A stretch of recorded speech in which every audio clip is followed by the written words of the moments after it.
күйеуіме деген арам ой жоқ, бірақ арамыз алыс болып кетті. Бір үйде тұрып болмай жүре береді. Қалай шыдайды еркекті деп қоян, бірақ үндемеймін, сұрамаймыз. Кукамика, күйеуіңмен отношения жоқ. Почему? Потому что сен неше бөпең бар, слишком мама болып кетпе. Ты вспоминай неңді. Қыз кезінде екеуің жүрген уақыттарын есіңе түсір. Иногда екеуің свиданиеге шығыңдар, просто прогулять. Свидание деген бір жерге, ресторанға 15 мыңға, 20 мыңға тамақ ішкізу, 40 мыңға тамақ ішкізу емес. Это свидание, қолтықтасып сүтке барып келу. Үшеу, видишь, сен 3 балаң мамасы болып кеткенсің. Намаз оқисыз ба? Алла қабыл етіп жатса оқып жатырмын барынша енді. Білмеймін енді. Бір Алла біледі ғой, барынша. Бірақ намаз оқисыз ба деп сұрауға болмайды дейді ғой. Неге орамал тағып қойсын деп барсасыңдар ма? Қыздар, сұрауға болмайды дейді енді. Алла қабылдап жатса оқып жатырмын барынша енді. Барынша мұсылманбыз ғой енді. Үшеу балаға көңіл бөлу керек. Күйеу, қазақ күйеуің тұңғышың деп босқа айтпайды. Ол енді күйеуің тұңғышың деген ол оны бала сияқты қылып сен өзің мама болып кет бәріне деген емес. Арасында күйеуімізге қыз кезімізде мысалға біз деген қыз кезімізде нежный болып, күйеуімізге еркелеп, күйеуге тиіп алдық қой. Сол қылығымызды көрсетіп тұруымызға арасында еркелеп, шутить етіп. Менің шуткаларым вообще енді. Бір шутка есіме түсіп кетті, айтуға болмайтын шутка, бірақ шутить етіңдер. Сосын кәдімгі ритуал қылып алыңдар. Папа келе жатыр деп балдармен күтіп алыңдар. Ура! Анау папа деп жапырлап бүкіл балашаға алдынан кіріп, жаңа ханды күтіп алғандай күтіп алса, президент күтіп алғандай күтіп алсаңдар, ол үйге кетқанда асығып кетеді. Қазір мен алдынан шығады. Қазір мен балдарға не берем? Папаны көтерсін, папа көтереді деп, кішкентайларың болса, папа көтеріш деп, біреу аяғынан құшақтап жүгіріп, сен де ва деп, сен де ана балдарды қайталап, сен де құшақтап атып, ол мәз болады. Сосын папа шығып бара жатыр, папаға сау бол деп айтам, папа жау болсын деп балдарды бір жерден оқып едім. Сначала сама, потом муж, а потом дети. Сама болмай қиын болады. Біз сама болуымыз керек. Майра баламды қаттастап барам қазір. Гүлдана маған отыр, сен давай келгенде, может там по дороге встретимся, поговорим, отыр, мына жерге отыруға. Үйде, и так енешкім бүгін күні бойы үйде балдарымен отыр. Күн тайғақ, үйден шықпағанда 3 күн болды. Мен сол шыққым келеді қыдырып, бірақ ол жұмысты барғысы келмейді. Видишь, мужики всегда загруженные, они бедные, прям не могут расслабиться. Жұмыс деп жүреді. Үйге келгенде сен демей ақ қойыншы, кукамика. Біз әйелдер, біз оның келгенде айтпасақ та көзіне қарап отырамыз. Так, көзімізбен квартплата төлеу керек, балдардың садигін төлеу керек, ананы алу керек, мынаны алу керек деп көзімізде бүйтіп жазылып тұрады. Аналар бізді көреді деп шай ішеді. Поэтому ондай жасырып атсаңдар, тәттілеп шай беріңдер. Ақша келеді ғой, қылғындырмай, нетпей, сосын жақсылап шайларын беріп алыңдар. Шай бергеннен кейін, неткеннен кейін, оны аздап кішкене мақтаңдар. Сосын оны жұмыс қалай, даже андай, мысалға, электрик болып істесе де қалай, жұмыс қалай, деп білмесең де бірдеңелер сұрап, осылай қарап отырмын.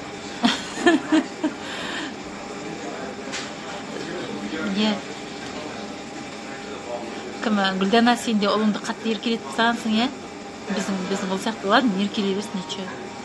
Ертең әйелдер пилит етеді ғой. Күйім 3 жылдан асты, жұмыссыз, анау мына жұмысты, мен сенбейді, отбасына жауапкершілік жоқ, мен қарап отыра алмаймын, бірақ бәрін әкелуге тырысам. Нұртаева 342, бірінші сен өзіңнің профиліңе сурет қой, жаным. Ты красавица, жаным. Ты знаешь, что ты красавица. О себе думай, қыздар. Всегда өзің қабылдап, өзіңді өзің адам санамасаң, басқа ешкім адам санамайды. Алла сені адам деп жаратқаннан кейін өздеріңді адам санаңдар. Жаным, мынау не сен, профилің жоқ, профилге сурет қой. Сосын сен бәрін әкелгесін, ол үйдің асыраушысы бар, ол не деп асырайды? Күйеудің миын қатырып қою керек. Бізге осындай үй керек. Бұйырса сен осындай машинаң болса күшті болар еді. Балдарға осындай болса күшті болар еді. мен мысалға мен қазір тамаққа келіп жатырмын ғой, давай сен анадай жерге жұмыс істе де, давай сен қолыңнан күшті келеді, сен андай саған анадай машинаға сен жаңағы достоинсың, давай сондай машина сатып алайық, давай сондай машинаға ақша жинаршы сен, давай сен сөйтші, сен бүйтші. Сен қолынан шынымен не келетінін білесіңдер ғой қыздар, мотивируйте мужа. Сен жұмыс істей бергенсің, ол істемейді. Сен оған айт, Нұртаева, атың кім сенің? Айт. Сен айт, знаешь ты, мен деген, мен сен осылай жұмыс жасамай жүргеннен кейін прям әлсіздіктерін білдіріңдер, еңіренбе, жыламаңдар. Бірақ сен білесің ба, былай деп, Нұртаева, атың кім сен? Айт, күйеуің айт, сен білесің ба, мен құрсыншы әйтеу, балдар аш болмасыншы, тәттілеп тамақ жейші, жұрттан қалмайсыншы деп, мен барымша қимылдаймын, бірақ білесің бе, мен шаршап қалам. Әйел адам, біз шаршаймыз ғой. Мен шаршайым. Мне бы хотелось тәттілеп тамақ пісіріп үйде отырғанды қалайым. Мен күшті торт пісіргім келеді үйде. Мен үйде күшті отырып, иісін шығарып бауырсақ пісіргім келеді. Знаешь, мен оны істей алмаймын, потому что мен жұмыстан шаршаймын. Ты знаешь, мен балаға сабақ оқытқым келеді, мен балаға айқайламай ұрыспай сабақ оқытқым келеді. Сен білесің бе, мен деген саған деген бірдеңе тігіп бергім келеді. Мен саған мындай пісіріп бергім келеді. А знаешь, мен оған уақыт таппаймын. Сен сөйтіп жұмыста жүрсің ғой, мен сондай күшті, нәзік әйел болып отырар. Мен, знаешь, дай мне почувствовать себя женщиной. Мен әйел болайыншы. Мен нәзік әйел болғым келеді, пожалуйста. Мен бар арманым сол, мен әйел болғым келеді, маған сол арманымды орындашы, пожалуйста. Деп айтшы. Мен нәзік әйел болғым келеді. Дай мне возможность стать женщиной, любить тебя, любить детей, любить себя. Мен қазір байқасаң, мен кім болып баратырмын, қарашы. Мен қарашы мына суретімде мен қандай болдым, қазір қандай болдым. Мен мынадай болайыншы, пожалуйста. Деп айтшы. Сен жан айқайың ішінде сол тұр ғой, соны айтшы. Думаешь, не поймет, поймет. Только жылама. Только бұлданба. Только шыныңды айт сол. Оны кінәламай, ренжімей, ұрыспай айт. Он поймет.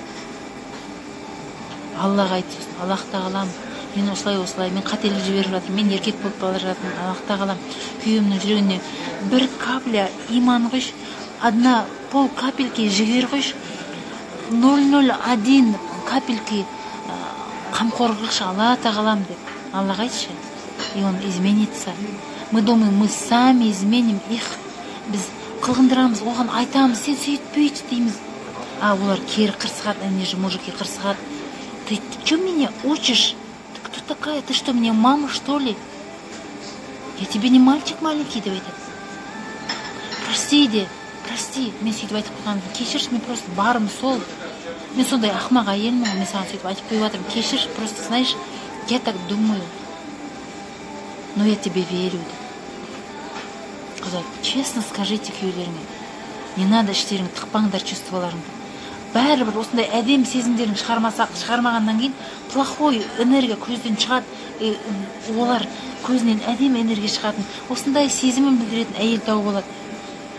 Сосын никогда, қыздар, никогда в жизни, только никогда в жизни басқа күйеуге шыққанда бақытты болар едім деген ойды айтпаңдар. Айтып қойдыңдар ма, миллион рет Алладан кешірім сұраңдар. Не учи меня, дейді, дұрыс айтады. Прости де, я такая дура, мен құдай емеспін. Алла екен ғой саған бүкіл жақсылықты беретін. Я прости меня, кешірші, просто мен сенің жақсы болғанын қалаймын деп өзімді глупый қылып жібер. Қыздар, жеңіліп отырып жеңеміз.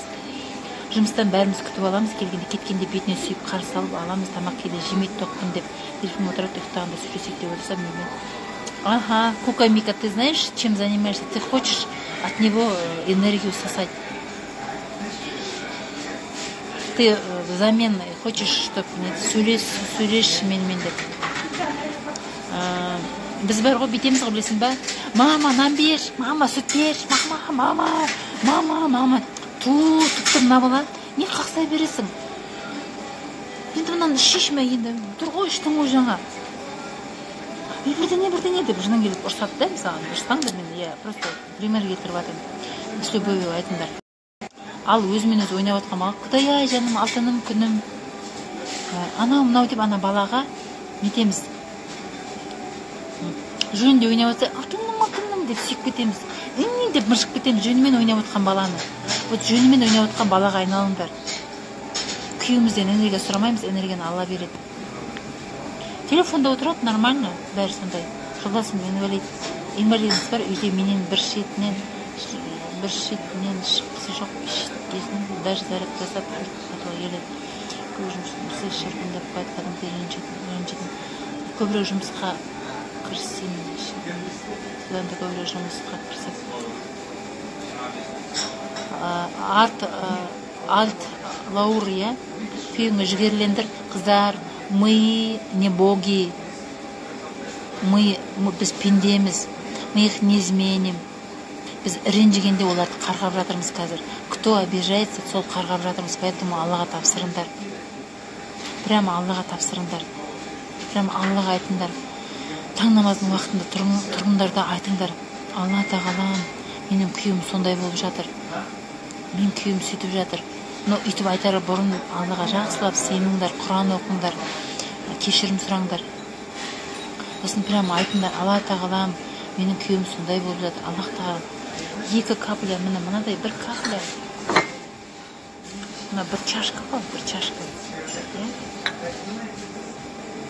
Мындай. Вот бір капля, бір капля. Хотя бы бір капля. Күйеуімді мен етпей қылғындырмай қойыңдар, қыздар. Бір капля, иманбеш, Алла. Бір капля нұр құя қой жүргіне. Сосын қыздар возьмете. Оқы. Кітап алың, дәптер алыңдар да, күйеуінің атын жазыңдар да, жақсы қасиет жазып қойыңдар, шын жақсы қасиетін жазыңдар. Сосын армандап жүрген жақсы қасиетін жазыңдар. Үйдің асыраушысы, үйдің қамқоршысы. Как только ты на эти качества, прямо осы качествоға сен поверишь, и он таким станет. Біздің сеніміміз, наша вера, біздің сеніміміз, олардың тұмары, ихняя защита. Наша вера защищает наших мужей. Біздің сеніміміз, оларға деген сеніміміз, олардың қорғаны, оларды жоғарға көтеріледі, қыздар.